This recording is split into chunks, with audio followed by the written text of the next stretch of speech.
Hello and welcome. Thank you for joining us for the National Environmental Health Association's Grand Rounds seminar, When Disaster Strikes, a Roadmap to Building Prepared, Responsive, and Resilient Environmental Public Health Programs. My name is Nicole Dutra, and I'm a Senior Project Coordinator for the National Environmental Health Association, and I will be your moderator for today's seminar. Let's allow another moment for others to get logged in. But while we wait, go ahead and please share in the chat where you are joining us from. Wonderful.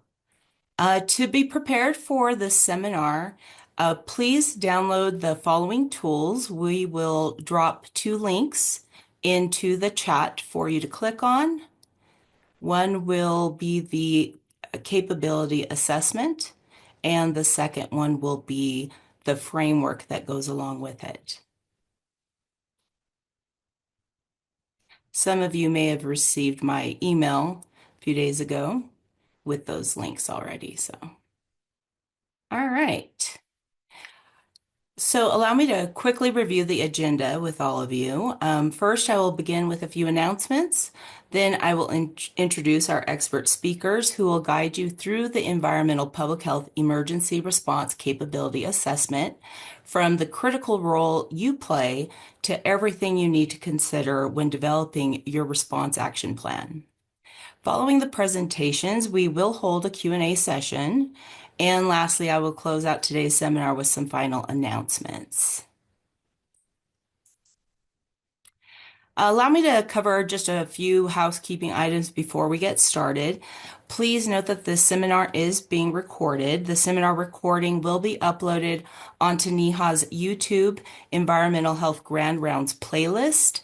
This playlist contains our entire library of our Grand Rounds seminars. We will drop the link for you into the chat in just a moment. Please use Zoom's Q&A option to submit any questions that you may have for our experts. And at the conclusion of today's seminar, you will receive a link to take part in an evaluation survey to provide us your feedback and your comments on today's seminar.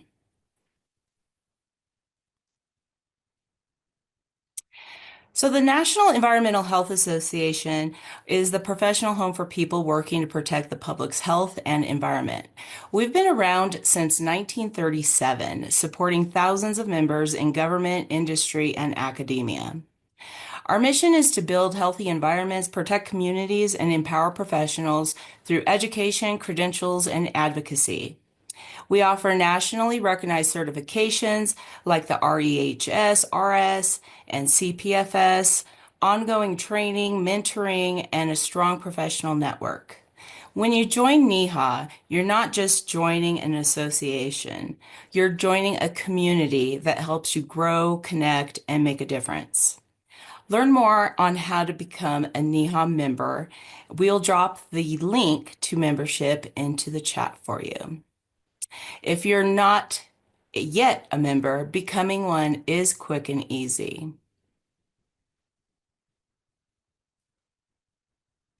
We're thrilled to invite you to NEHA's annual educational conference and exhibition, Woven Strong, the Environmental Health Tapestry, August 3rd through the 6th, 2026 in Kansas City, Missouri.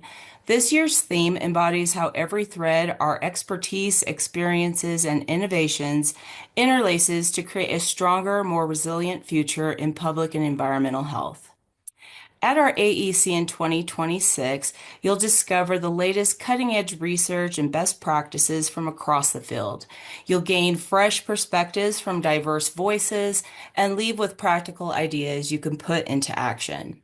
You'll connect with peers, mentors, and partners, and you could add your own thread to the conversation by learning, engaging, or supporting others.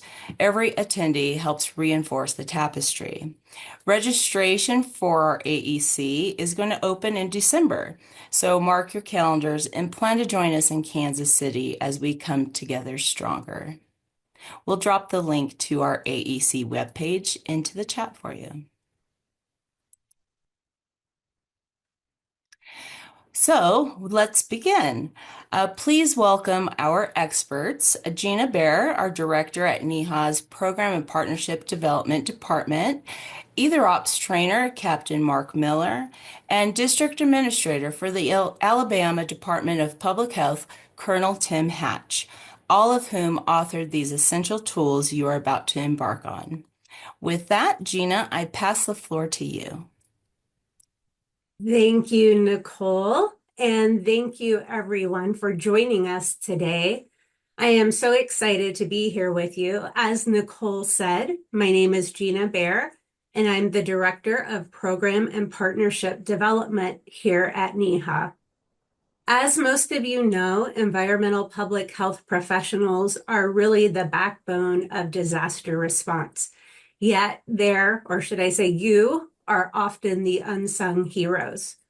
Whether it's a wildfire, a hurricane, or a pandemic, EPH professionals have a major role in disaster preparedness, response, and recovery. Part of our disaster response role here at NEHA is to help fill gaps faced by state, tribal, local, and territorial environmental public health departments. That may be in the way of providing training or developing disaster-related resources that can be used by the profession. Today, we're going to share one of those resources with you called the Environmental Public Health Emergency Response Capability Assessment Guide. The purpose of this self-assessment guide is to assist the EPH workforce in their efforts to be better prepared for disaster response. It's a comprehensive workforce assessment tool that helps define the roles, competencies, and capacity needed for the EPH workforce to address environmental health threats during emergencies and disasters. We can't wait for disasters to happen before we start thinking about our response. We must plan in the daylight before the disaster strikes. We need to have built our relationships, and we need to understand our strengths and weaknesses. Environmental health functions are critical to disaster response and recovery. We need to get this right, and this guide can help you get there. Now I'm going to turn it over to Mark to talk a little bit more about environmental health's primary functions during disaster response and recovery. Mark? Thank you, Gina, and good afternoon, everyone. When we think about some of the key environmental public health functions, we have to realize that programs vary from locality, state to state, within a state. And then, so these can vary depending on where you're at in the country, but we play important roles in response, such as ensuring safe drinking water and testing, whether that be water that's being hauled during an emergency event or issuing boil water advisories. Those things come into play as well. Food safety monitoring and guidance is a key role that we play, whether that's food that's being served at the shelter or we're helping a local restaurant reopen after a disaster. Wastewater systems are always an issue following disasters. There's a lot of spills, and there's advice that the public needs. How do we clean these things up? How do we assess the situation to determine whether it's safe?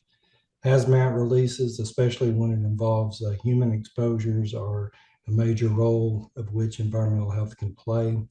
Vector control measures certainly need to be instituted after disasters with rodents, especially mosquito control. Mold and biological contamination of buildings, whether they be permitted facilities such as daycares, jails, schools, the public, even homeowners. So advising homeowners on how they can remediate those situations to provide a safe environment.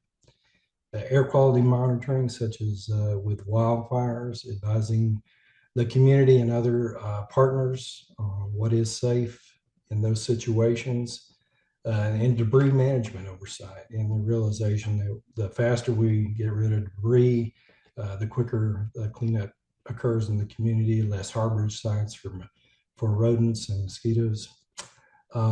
Shelter safety assessments. So as the disasters occurred and shelters are being set up in the community, whether we're involved in the management of those or we're actually assessing the safety of food and the safety of the environment, and ensuring that people have a safe place to stay while they recover from the disaster. And then last but not least, really supporting facilities reopening process during recovery is a major role for environmental health. How can we help schools, daycares, restaurants, food establishments throughout the community reopen in a fast but a safe manner? And then on to Tim.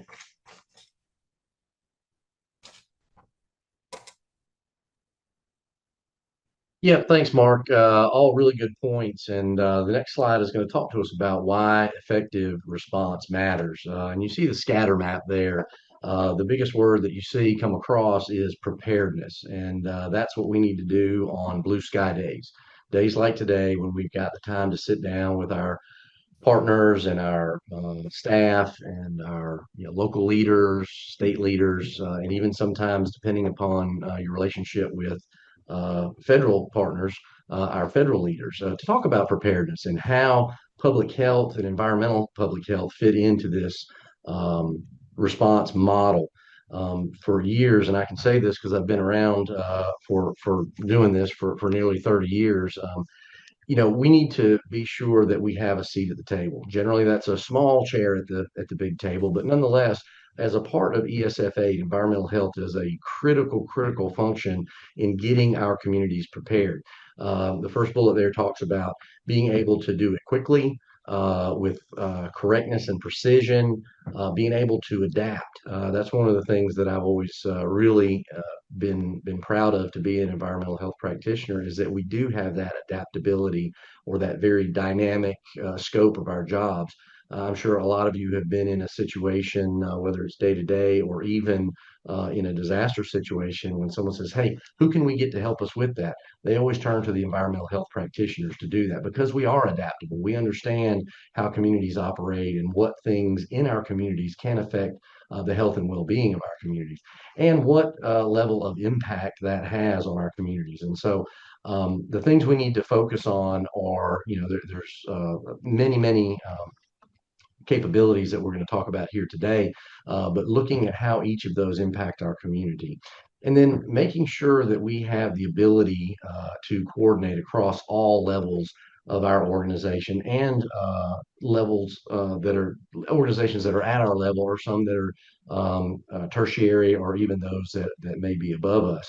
And then looking at what we know our capabilities are, which we're going to talk about, identification of gaps, but looking for those gaps and to continually improve. They say Rome wasn't built in a day, neither are disaster plans. And because a lot of times these plans are made on days where you're doing a lot of what if thinking, sadly, a lot of our communities have really good disaster plans because they've lived through these things. I know someone just put in the chat about the mosquito control there in Port Charlotte, Florida.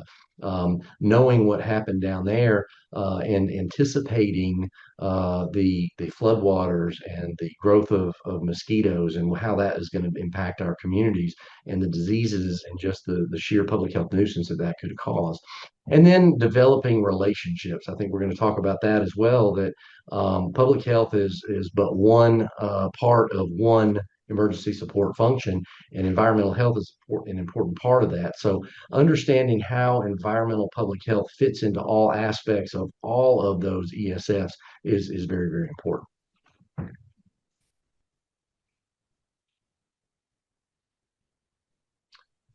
All right, next slide.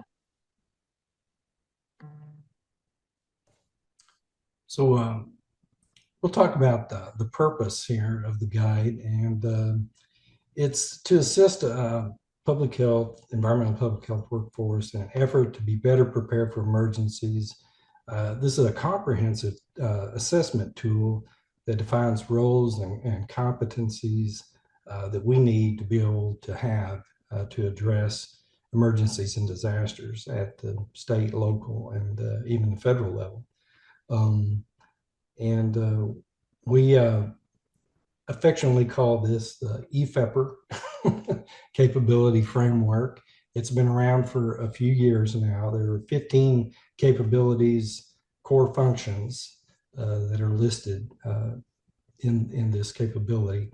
And so I'll describe those in a little bit here, but it comes from some initial work that actually was done in 2008. And Tim and others were involved in the development of our the capability for the target capabilities, environmental health target capabilities. NEHA took that work actually and expanded on it, built the EPH capability framework, and that's what we use now to judge and look at the scope of work that we need to do in public health.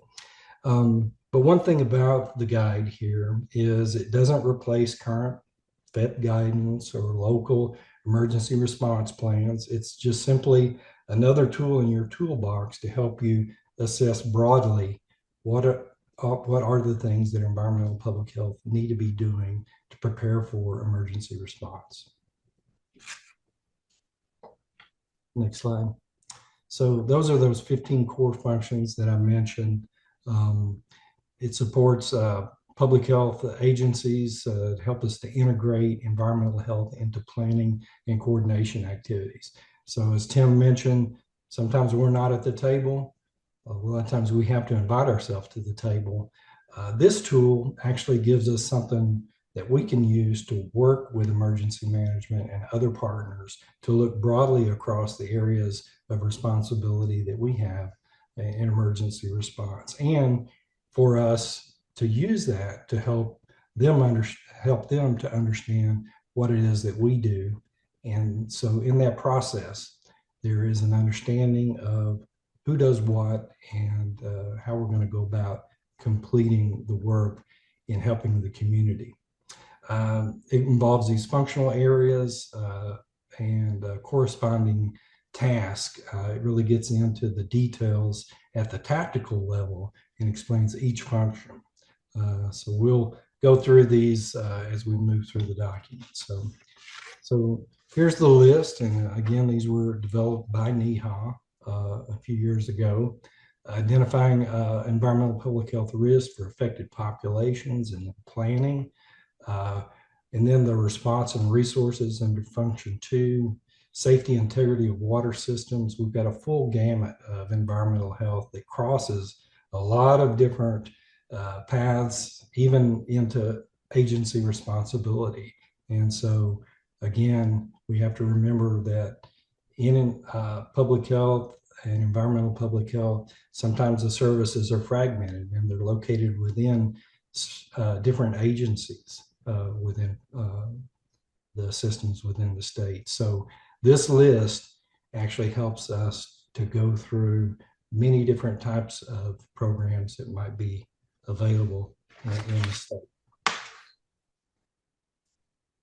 Tim?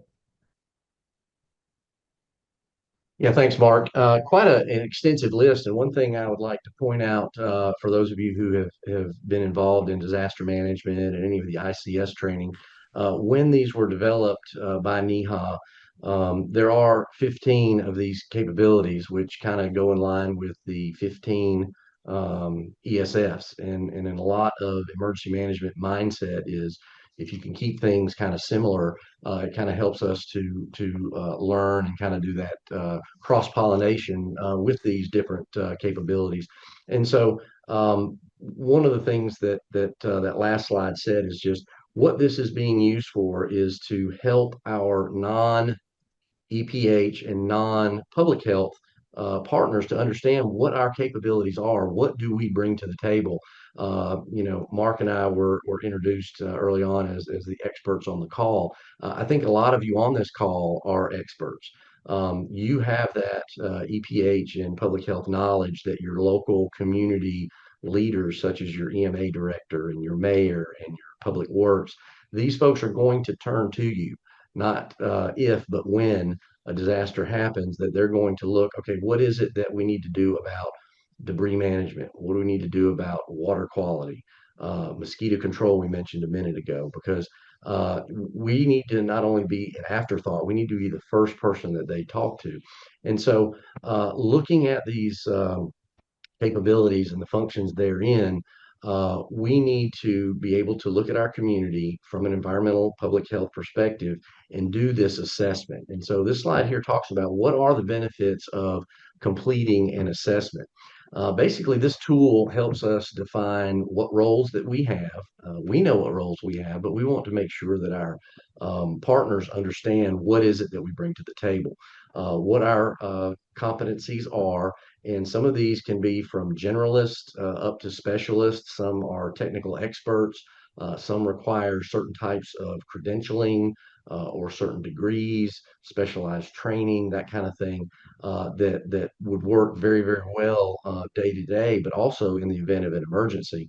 And this not only goes for your community, but if you're in a smaller community, maybe a more regional setting that they say that all disasters are local, but defining the word local depends on the situation and the disaster. So local could be, two or three streets in a downtown community, or it could be, if it's a hurricane that tears across the coast, it could be a number of communities or even a number of states. So understanding the need capacity is very, very important. And then looking at the agency as a whole, I think we all really, most of us on this call, survived the COVID-19 pandemic, and looking at this broad evaluation of what is it that environmental public health brings to the table. It doesn't matter what the setting is, we continue to understand and act and react in the way that we're trained to help protect our citizens from environmental health hazards. And so, looking at our department, whether you're in a public health department or a agriculture department, human services, whatever it is, we fit that role. And sometimes in some states, and I think South Carolina is one of these, that environmental public health is actually kind of in two different agencies as it is. So understanding how we fit in cross agency or cross department, and then defining gaps in preparedness. And I'm going to mess up this quote, but it's, don't fear what you don't know, fear what you don't know that you don't know.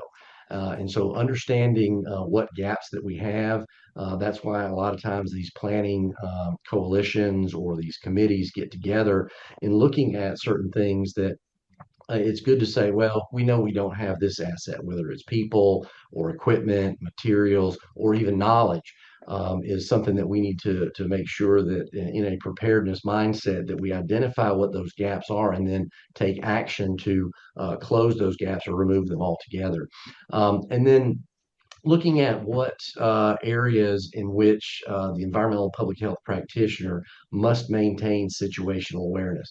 Mark didn't have time to go through all those 15 capabilities, but hopefully you all have them on a slide in front of you. But going through them one by one and understanding what those capabilities are, because believe me, external partners are going to be looking to environmental public health to say, okay, this is the capability that you do have or should have. Here's what we need you to do. We have this problem that needs solving. So in this assessment, going, well, we don't really have any vector control experts.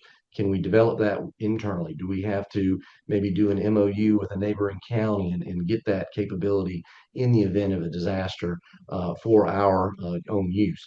And then evaluate the emergency guidance that is in place already as needed.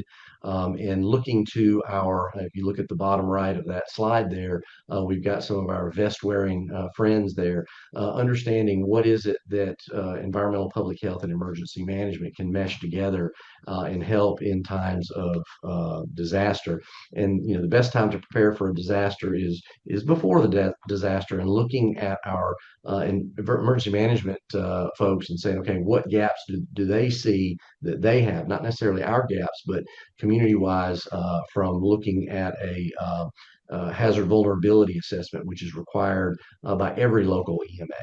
And then the last thing is continuous improvement. We've all been through Sigma 6 and lean healthcare and all this kind of stuff, and looking at continuous program improvement, whether that's recruiting new staff, whether it's developing new techniques, whether it's training, applying for grants to get response equipment, those type of things. So keeping in mind that this assessment is that tool that helps us not only say what is it that we're missing out on, but how we can fill in the gaps with our community partners.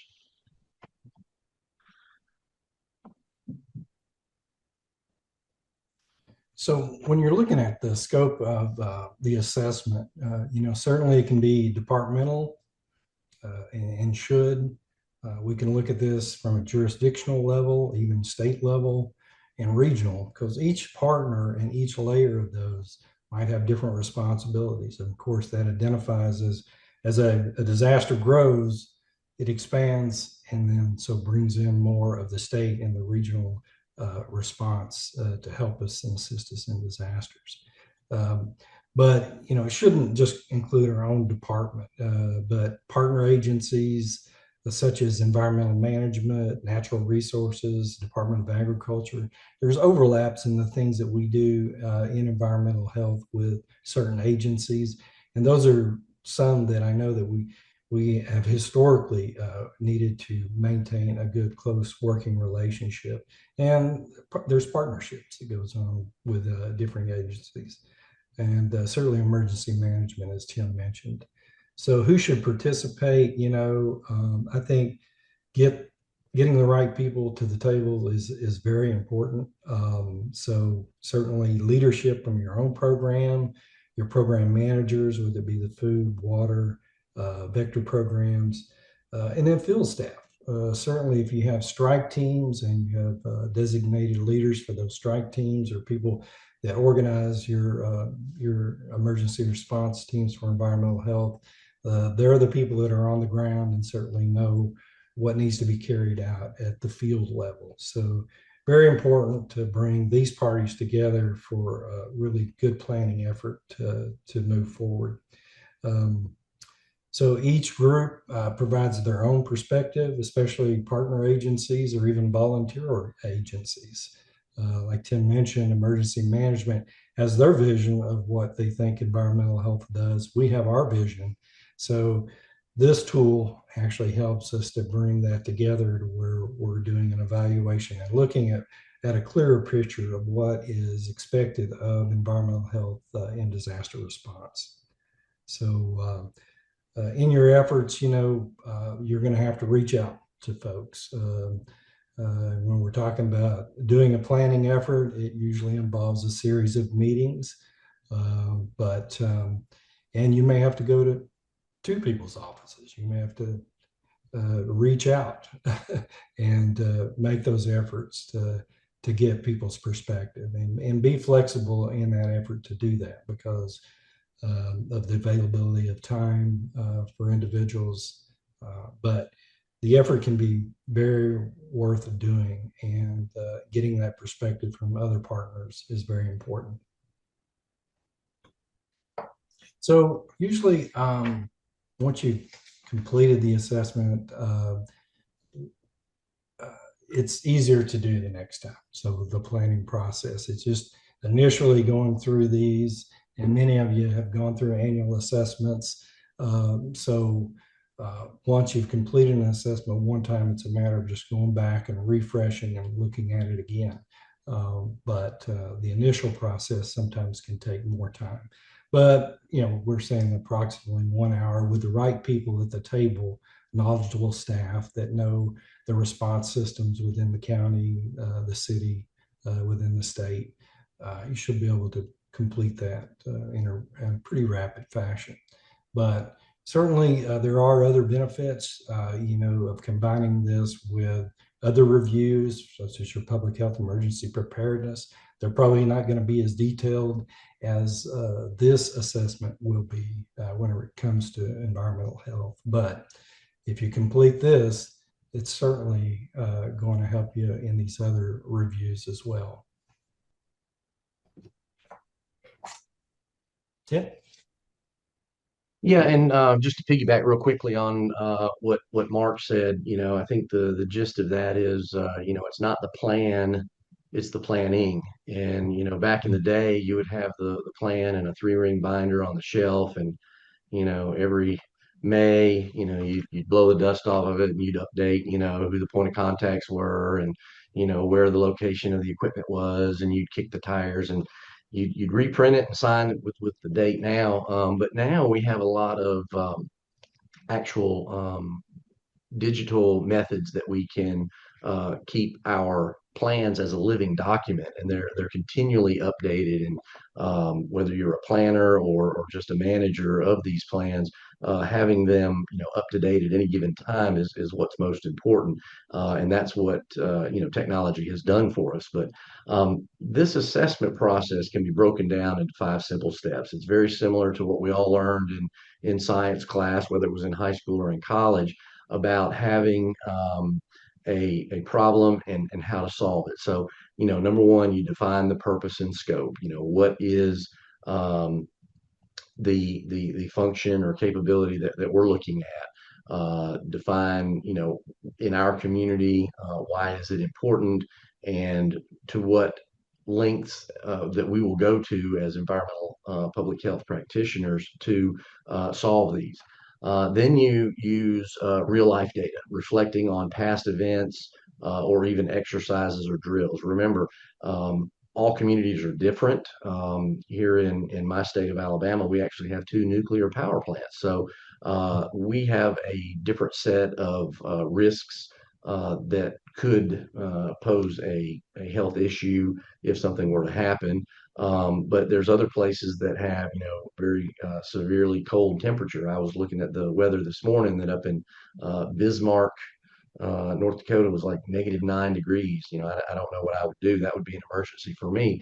You have wildfires, you have flooding, you have earthquakes in different regions. So looking at those past events, because your assessment for your community will be totally different. I did see Dr. Tim Murphy leave us a question there if there's been any completed assessments, and hopefully there's been somebody on this call that can answer that for him.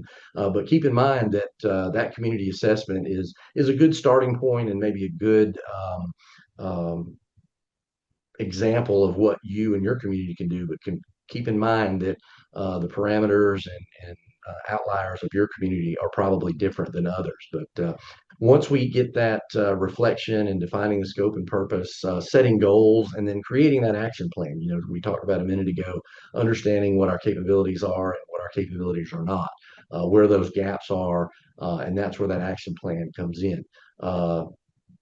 Do what we did last time better, or if we failed at doing something, finding out what we can do to not make those mistakes again. And then implement and monitor your progress. Again, I don't wish a disaster on anyone, but definitely those exercises and drills are something where these assessments and the plans that are put in place from these assessments need to be tested often. And Mark's slides showed us that, probably once a year, spending some time doing this to make sure that those action plans that we put in place are achievable and we are making progress to those goals.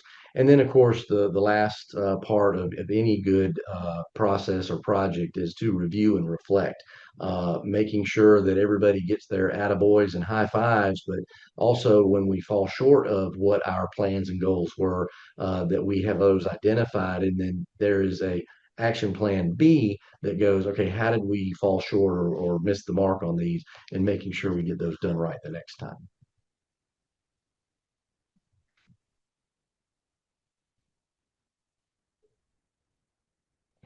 And then looking at there is a scoring guide which we'll show you here in a minute. There's three choices for each question. It's yeah, we got it, no, we don't have it, or more information is needed. So we don't like to say I don't know. It's more information is needed. So some are clearly yes. It's do we have four-wheel drive trucks to get into flooded areas? Yes or no? And there are some others that may take a little more time to develop a short enough answer. And it is okay to say, I don't know. because that's part of the growth process in these assessments and getting these plans to where we need to be. So we'll show you those here in a second. And then on the second sheet is a note. Again, this is for each function under the capabilities so that we can really boil down. And I think Mark said that, about an hour per. The first time you do it may take a little longer, but once you get these plans in place, it should be pretty quick review on an annual basis of these. But there is a notes section provided to record important details. For those of you who are in a government setting, turnover is a huge problem that we've been having over the last several years. Is that, well, Bob wrote this and Sally was the one that was supposed to do such and such. But making those notes in these records is very, very important so that we have some sort of historical track record, at least, for the year, because time flies by fast and things get forgotten. And then looking on how that we interpret these results. Obviously, all of us are shooting for an A plus on these, but it's okay at times to fall short and to really be able to say, okay, this is what we did well, or this is what we didn't do so well. But making those modifications and those adaptations to where we can get back in line and make these C's into A's.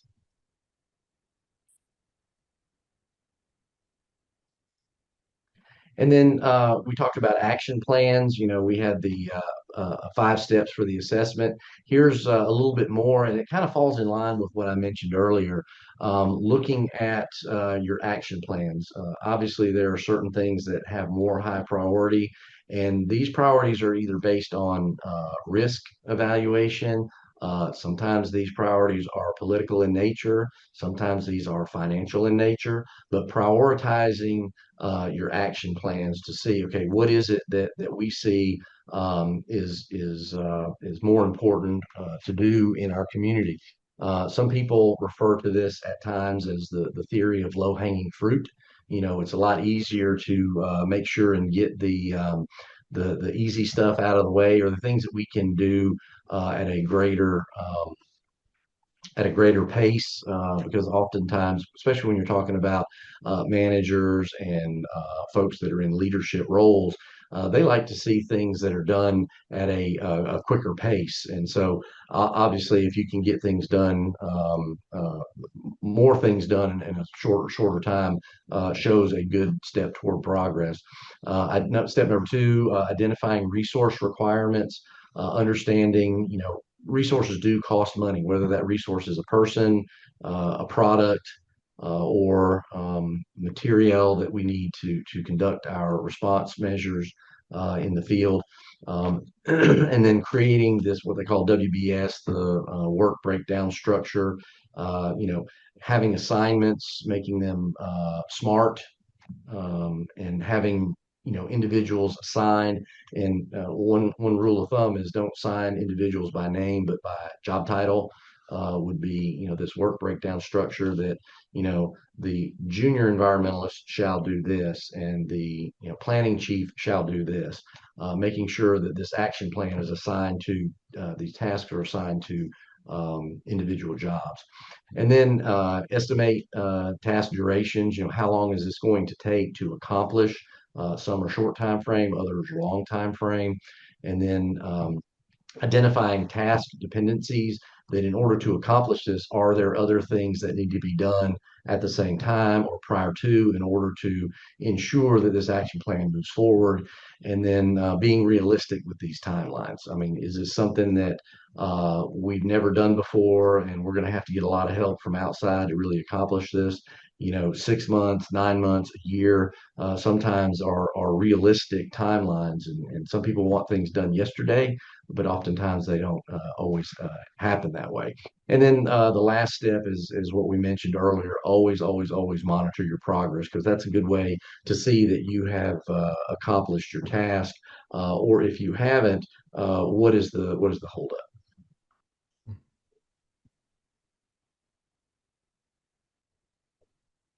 So just looking here at an example of function 6, emergency shelter is a very important component of what we do in environmental health.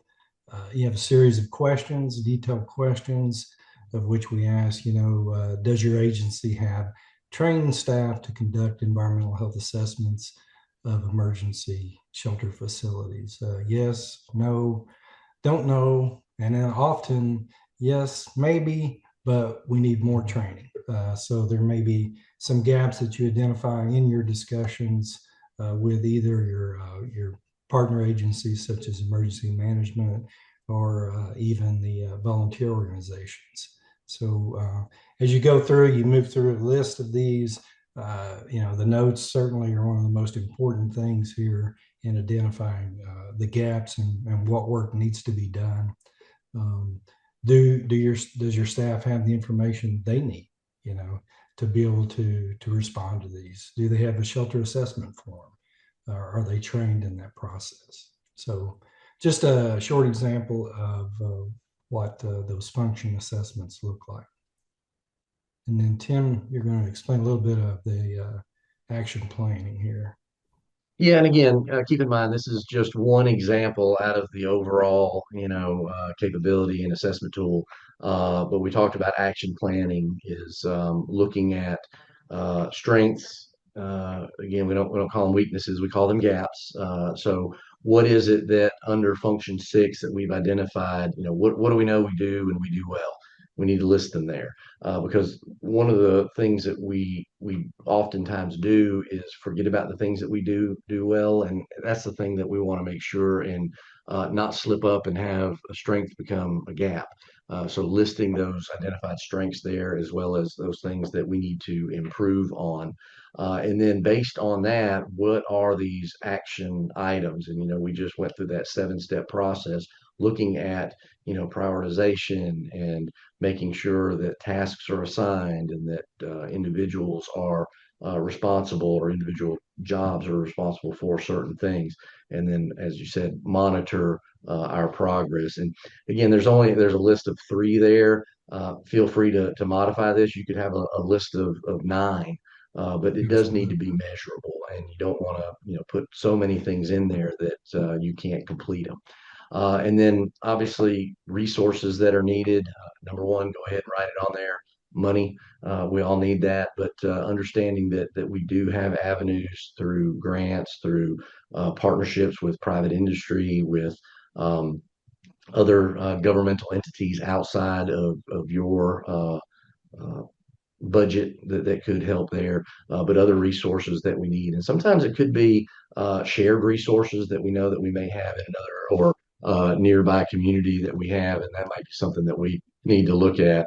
But we need to look at this list is something that we can use for historical recognition that we did look at action planning. And then the last thing there is the timeline to make sure that we have a good scope of work and how we think we can get that done. And just to follow on with what Tim said, these are suggested lists. Certainly you could add to it whatever fits your program needs. Even when we're talking about these, each function and the questions that are asked, add on what's applicable to your program. So this is just a suggested list. Certainly you might come up with more as you conduct your evaluations at the local level.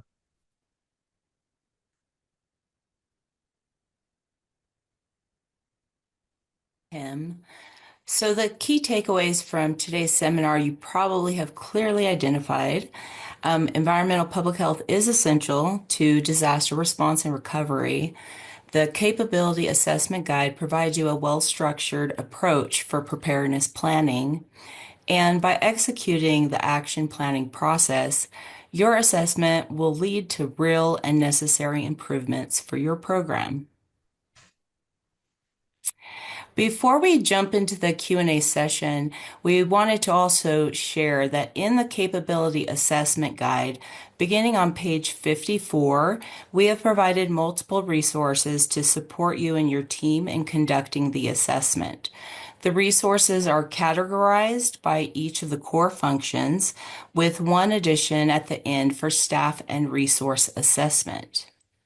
For example, you can see that for Function 1, you will find the link to CDC's Populations and Vulnerabilities Environmental Public Health Tracking, which will be one tool you can use to identify and design efforts to address EPH-specific threats to human health in water, food, soil, waste, and air during a disaster and into the recovery period.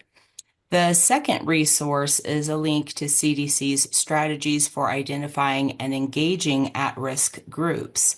This tool walks you through 6 categories in which at-risk groups within your community may be part of.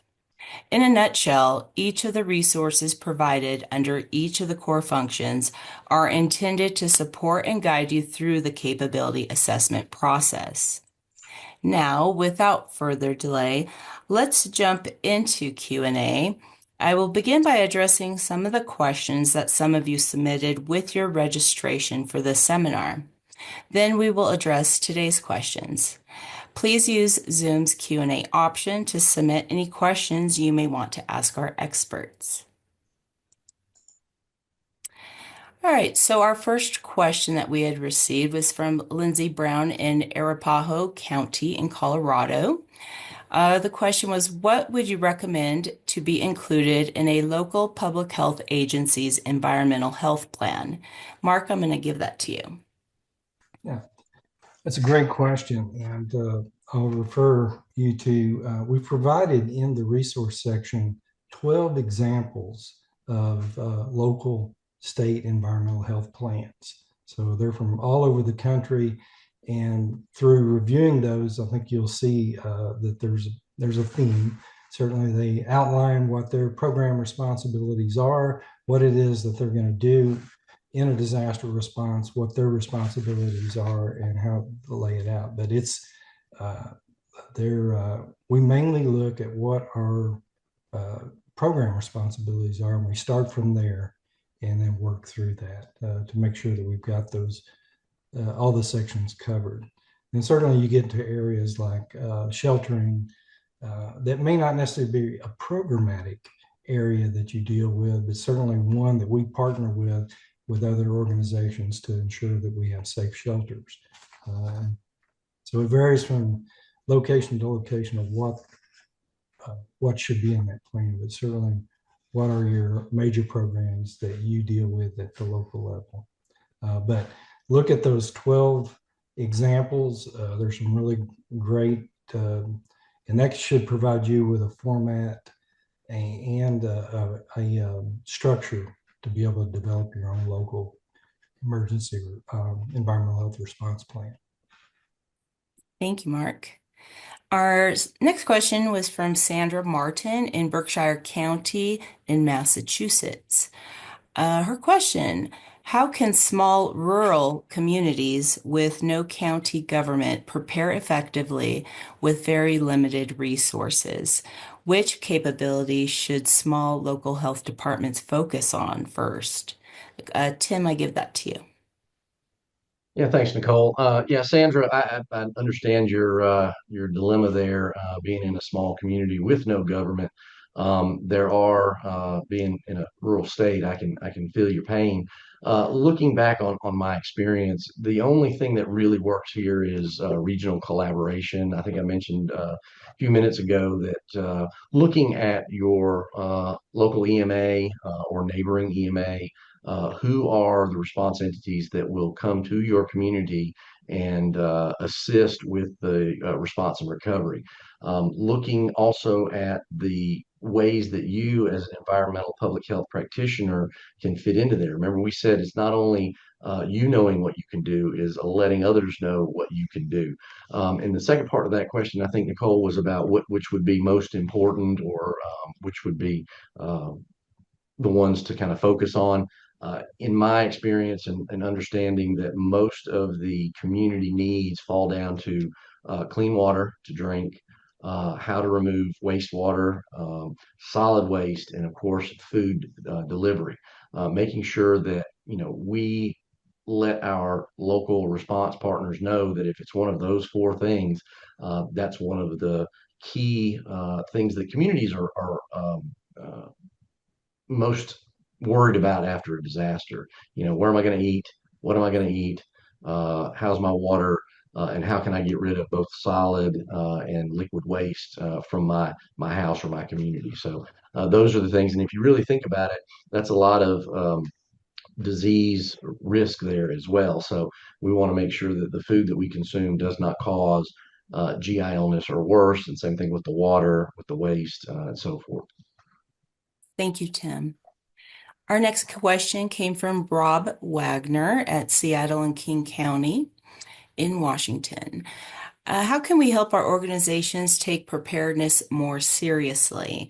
It's often an underfunded component of what we do. Mark, I give that to you. All right. And thanks for that question. I think it's very timely given the situation we have currently with reduction in funding. But I can remember a time that we didn't have any funding for preparedness. And we did it because we wanted to respond to our community's needs and disasters. So there are things that don't require a lot of money. And to do, and that's planning, ensuring that our staff are trained. That can be, in-service training that you do on a monthly basis. You just take one topic and you go through it, using tools and training that's available online. But understanding what the threats are in the community, and I think too, be an example. So say these are the things that we're doing in our program, and be the spark that really lights the fire there. Certainly your emergency management officials can be great partners in helping you to facilitate better planning.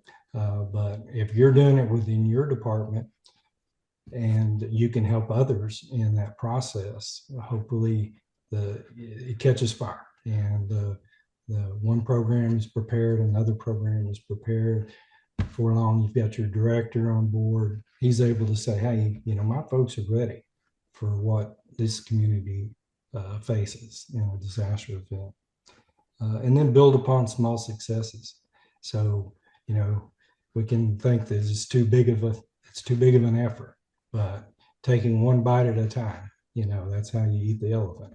And so just taking one step at a time, ensuring that your program that you have control over, you have influence over, is prepared. Thank you, Mark. Our next question came from Todd France from StairTech in California. What ways are there for agencies to collaborate with industry partners in a service area before, during, and after emergencies? Tim, I give that to you. Yeah, Todd, thanks for the question. Again, I'm going to go based on my experience and some of the things that we've done to write in industry in some of our response plans. Industry is a part of your community. Some take a very forward-facing, forward-leaning position of wanting to be involved.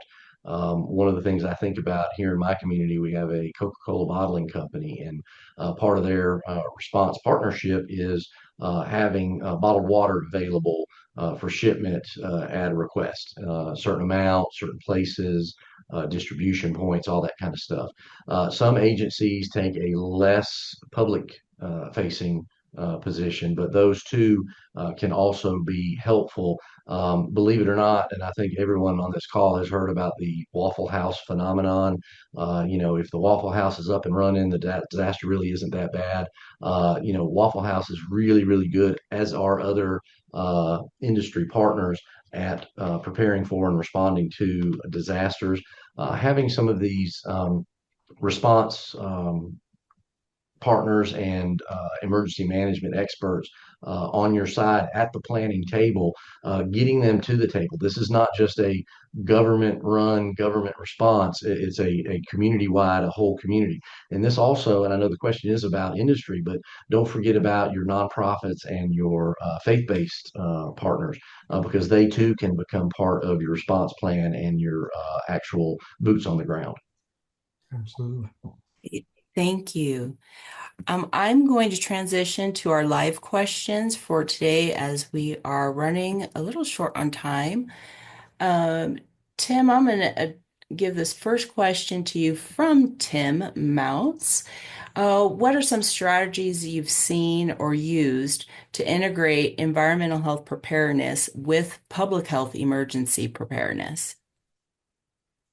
Yeah, so that's really good. About 5 years ago, I took a job away from environmental health, and I miss it every day. But I'm now on the dark side of administration. So my job involves making sure that nurses and epidemiologists and social workers and environmental and all that kind of stuff work together to accomplish our common day-to-day mission of public health. That mission does not stop during a disaster. It does change a good bit, but understanding, we talked about in one of the slides what your departmental capabilities are. And environmental health is a very, very important one. Oftentimes, environmental public health is seen as the face of public health. When you ask just the commoner on the street of what do they know about public health? Well, they say birth certificates, immunization, and the health inspector, right? And so us being a part of that overall public health mission is very, very important. So making sure that we have a voice to show, not we talked about earlier, our partners outside of the department, but also in the department, what it is our capabilities are. And I did notice in the chat, several people have mentioned EDR Ops. Right now those are kind of on hiatus, but those are things that we need to really make sure that our staff is trained in and our administration knows what our environmental capabilities are. Thank you, Tim. Mark, I'm going to give you this next question from Scott Holmes. We often say we want a seat at the table, but when EPH gets that seat at the table, what do you see as the most important assets? Knowledge, skills, abilities, experience, education, EPH professionals should bring to the table? I think it's the ability to operate in theater. So when you're there and you're talking to emergency management, the more knowledgeable you are of the systems that your county or your jurisdiction operates in, and the ability to insert environmental health into that process is very important. So when they're talking about functioning within ICS and using NIMS and the systems that are outlined in NIMS, we need to know what those are, and we need to have been practiced in using them. Because if you enter into that system not knowing how to use, it's a big machine, NIMS and ICS. If you're not familiar with that or you haven't been trained on it, it can be very difficult. So being knowledgeable in those areas and how to use those programs and those ICS and NIMS, I think is one of the key things. Now the skill sets, of course, that's what we bring to the table, and that's where we shine, I think, in our ability to work with the public. So once we're through the emergency management and the assessment process, then it's out into the field, working with the community and helping them to recover, of which is what we do every day. Thank you, Mark. All right, with a couple minutes left, I have just a few more slides to share with everyone. You'll see on this slide, we have some more disaster resources available on our website. We'll drop that webpage address in the chat for you. You'll be able to access resources for concurrent disasters and NEHA's resources for disaster preparedness, response, and recovery. On this next one, you'll see some of them that you'll find there through the link. You'll find the framework there, as well as our guides for wildfire, health and practice, strike team guidance for hurricanes, and many others. So NEHA's mission is only possible because of people like you. Together, we make sure environmental public health professionals have the resources they need to meet today's challenges and tomorrow's opportunities. When you contribute, you're not just making a donation, you're investing in the future of environmental public health. Your gift helps us provide scholarships, support critical research, and expand training opportunities for professionals who protect our communities every day. Please consider making a gift and joining us in advancing this vital work. We'll drop the link to our donation page in the chat. And last but not least, we would like to give a big thank you to our expert guests, Captain Mark Miller, Colonel Tim Hatch, and NEHA Director Gina Bare. And thank you to all of you for joining us today.